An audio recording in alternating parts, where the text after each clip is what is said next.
Hello everyone and welcome back to another video from Crazy Gamer. In this video, I'm going to show you how to exit the Gardenscapes game on your iOS device. So let's get started right away. Now once you open up the Gardenscapes game on your iOS device, you will be taken through the basic tutorial levels which you will need to complete in order to gain access to the game's main menu. Now if you check within the main menu, you will not find any option or a button that says exit or quit game. So in order to exit the game, you will simply need to swipe up from the bottom of your screen, and once you swipe this up, this will open up the app switcher. Now from the app switcher page, you can simply swipe left or right, or swipe up as well, in order to close the Gardenscapes game right away. And now this will force quit the Gardenscapes game on your device.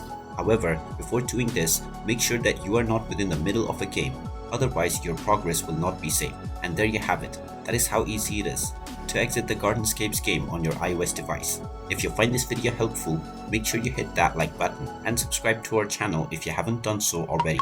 Also ring that notification bell to never miss another update from us. Thank you for watching and I will see you again in the next video.